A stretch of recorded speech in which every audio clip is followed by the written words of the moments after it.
সবাইকে শুভেচ্ছা। অনেকদিন পর আবারও ঐতিহ্যের কার্যালয়ে এলাম।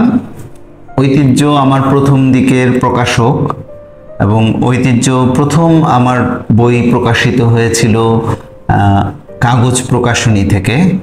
বইটি পুরস্কার পেয়েছিল কাগজ কথা সাহিত্য পুরস্কার এবং এর পরপরই আমার নাইম ভাইয়ের সাথে যোগাযোগ হয়, ঐতিহ্যের প্রকাশক আরিফুর রহমান নাইম, এবং তিনি আমার দুইটা বই করেন।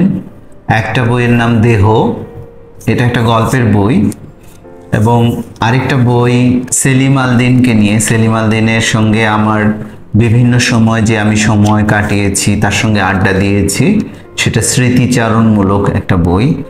সেই বইটার নাম ছিল গুরু ও চণ্ডাল। তো দেহ বইটা 2011 সালে দেহ বইটা প্রকাশিত হয়েছিল এবং এই বইটা আমি একটা আইডিয়া ভিত্তিক একটা বই করেছিলাম। আপনারা যারা আমার লেখা পড়েন তারা নিশ্চয়ই জানেন যে আমি সাধারণত গল্প সংকলন যে বের হয় সচরাচর সেরকম বই করতে চাই না। আমি এক ধরনের আইডিয়া বেসড গল্পগ্রন্থ করতে চাই। যেমন প্রথম যে বই, সেই বইটা নাম আমি দিয়েছিলাম ব্যক্তিগত বসন্ত দিন। সেখানে পার্সোনালাইজড অনেক বিষয় ছিল, আমার যে গল্প নিয়ে এক্সপেরিমেন্ট, কাহিনী নিয়ে এক্সপেরিমেন্ট, সেগুলো ছিল। এবং পরে আরেকটা বই আমি করেছিলাম সন্দেহ নামে। সেই গল্পের বইটাতে আমি যে গল্পগুলো লিখেছিলাম সবগুলো ছিল সন্দেহ কেন্দ্রিক, সন্দেহ, সংশয় এবং অনিশ্চয়তার মতো বিষয়গুলো সেখানে ছিল। এবং এই যে বই দেহ, এটার প্রচ্ছদ খুব সুন্দর একটা প্রচ্ছদ করেছিলেন ধ্রুব এস। তো এই বইটাতে আমি যতগুলো গল্প লিখেছিলাম সবগুলোই ছিল দেহ কেন্দ্রিক। যেমন এখানে আমি আমার জিসম নামে একটা গল্প ছিল, সেই গল্পটা দেহ কেন্দ্রিক একটা গল্প। তারপরে আজ রাতে কোথায় ঘুমাবো, রুকসানার হাজবেন্ড, সিপেই, অর্ডার অফ থিংস, মেলানকলি, ঘর মন জানালা, look through see through, Lalita reloaded, রাখি। তো এই সবগুলো গল্পই ছিল দেহ কেন্দ্রিক।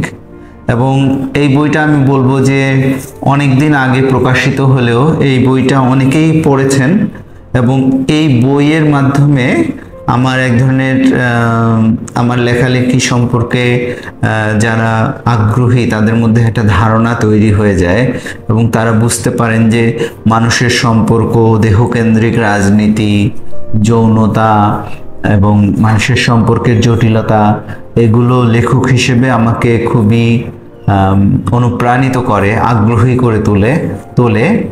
এগুলো নিয়ে আমি বিশেষভাবে অভিনিবেশ দিতে চাই। তো সেই দিক দিয়ে এই বইটা ছিল একটা খুব মানে আমি বলবো যে আমার জন্য খুব গুরুত্বপূর্ণ ঘটনা।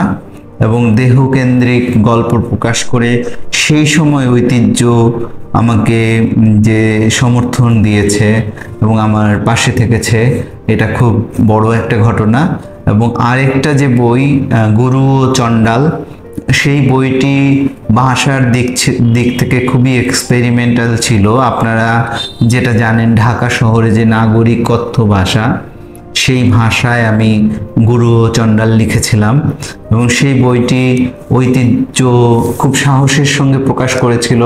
এবং তারা এই বইটি সম্পর্কে যে নেগেটিভ একটা ইম্প্যাক্ট তৈরি হতে পারে মার্কেটে, সেটা জেনে শুনেও সেই বইটা প্রকাশ করেছিল এবং অনেক সমালোচনা হয়েছিল, সেগুলোকে খুব বেশি গুরুত্বের মধ্যে নেয়নি।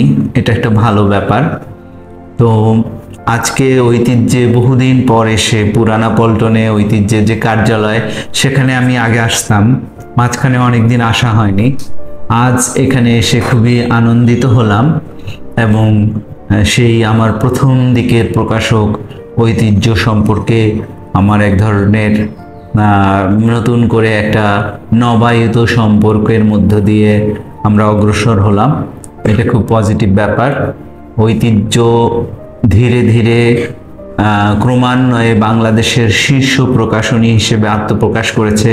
তারা অসংখ্য বই করেছে এবং ঐতিহ্যের একটা বিশেষ গুণ হলো তারা ভ্যারাইটি অফ বুকস করেছে।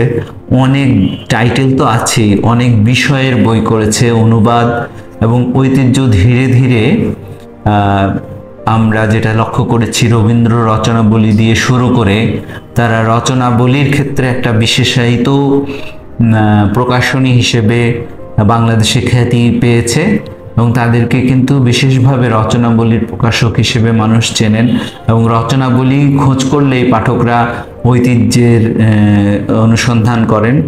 এবং ঐতিহ্যের প্রকাশক আরিফুর রহমান নাঈম সারা দেশব্যাপী একটা বুক শপের একটা নেটওয়ার্ক তৈরি করছেন নির্বাচিত নামে। বিভিন্ন জায়গায় এই নির্বাচিতর আউটলেট তৈরি হয়েছে, এটি ভালো প্রভাব রাখছে। তো সব মিলিয়ে ঐতিহ্য, আরিফুর রহমান নাঈম ভাই, নির্বাচিত সবাইকে সব উদ্যোগের জন্য আমার শুভকামনা। আমি আশা করি যে তাদের সঙ্গে যে আমাদের লেখক এবং প্রকাশক হিসেবে যে সম্পর্ক, সেটা উত্তরোত্তর বৃদ্ধি পাবে এবং আরও ম্যাচুরিটির দিকে যাবে।